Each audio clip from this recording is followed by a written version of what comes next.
Guys मेरे साथ है डीएम सर और अभी क्लास 12 के बैच में सर पढ़ा रहे हैं। सर सबसे बेस्ट क्या हो सकता है, इनका रूटीन क्या होना चाहिए? बेस्ट देखो, हर बच्चा अपने आप में अलग होता है, सबका रूटीन अलग अलग होता है। और मेरा मानना है कि ये जो इवनिंग वाले बैच वाले बच्चे हैं, इनका रूटीन तो सबसे बड़े यही होता है कि भाई जब 8 बजे क्लास ओवर होती है घर जाए, बढ़िया से खाना खाए, खाना खाने के बाद आज जो पढ़ा है उसको हल्का फुल्का देख ले एक बार, और अगर नींद आ रही है 9:30 बजे तक तो सो जाना चाहिए।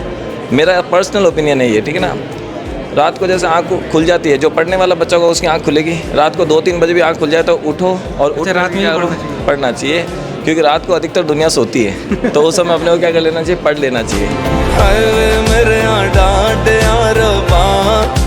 अब क्योंकि देखो क्या होता है कि बच्चा आपके पास आया 1:30 बजे से लेकर 8 बजे तक उसने क्या किया, मेहनत ही करी है। वो 4 क्लास ले रहा है, तो चारों क्लास में उसने दिमाग खर्च ही करा है।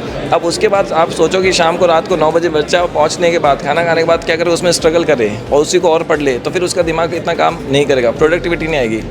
तो अगर वो सो जाएगा और रात को मान लो 2 बजे उठ गया या 2:30 बजे उठ गया और उसके बाद वो पढ़ना शुरू करे, तो वो ज़्यादा इफेक्टिव होगा, क्योंकि अब उसके पास बाहर जाने का कोई ऑप्शन नहीं है। रात को आप खुद सोचो 2:30 बजे कहाँ जाएगा, कहीं नहीं जाएगा, सही है। कोई ऑप्शन नहीं है, तो उठ के करेगा क्या।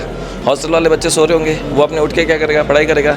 अगर मान लो 3 घंटे भी लगातार पढ़ाई कर ले, 2:30 से मान लो 5:30 तक पढ़ाई कर ले, फिर उसके बाद क्या करेगा, सुबह बाकी बच्चे जिनकी क्लासेस सुबह लगती है वो बच्चे उठ जाते हैं उस समय, उनके साथ जाके क्या करें, नाश्ता कर ले, 6 बजे नाश्ता कर ले। अब नाश्ता करेगा, दिमाग वापस ठीक हो जाएगा, वापस 6 से 8 वापस आके अपना पढ़ ले, और पढ़ने के बाद फिर क्या करें, सो जाए भली 2 घंटे वापस, ठीक है ना।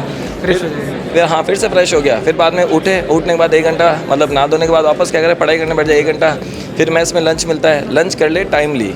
मैं कहूँगा लंच उसको 11:30 बजे 12 बजे ही कर लेना चाहिए, क्योंकि 1:30 बजे क्लास है। अगर वो 1 बजे लंच करने के लिए जाएगा तो पक्की बात है क्लास में आके नींद लेगा। तो इससे बेहतर है कि क्या करना चाहिए, 11:30 बजे 12 बजे उसको लंच कर लेना चाहिए। अगर नींद आ रही है तो आधा घंटा फिर से वहाँ पे क्या करना, सो के आ जाए। मतलब आप खुद सोचो, बच्चा सुबह कहीं जा नहीं सकता, सुबह के टाइम में कहाँ जाएगा, सुबह के टाइम में कोई चकाचौंध तो होती नहीं है। वास्तविकता में जो चकाचौंध होती है वो शाम को होती है, शाम को चहल पहल होती है, ठीक है ना।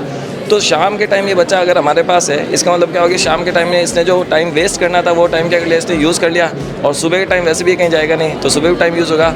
ओवरऑल जिस बच्चे का शाम को क्लास होती है उसका बेस्ट टाइम टेबल बन सकता है।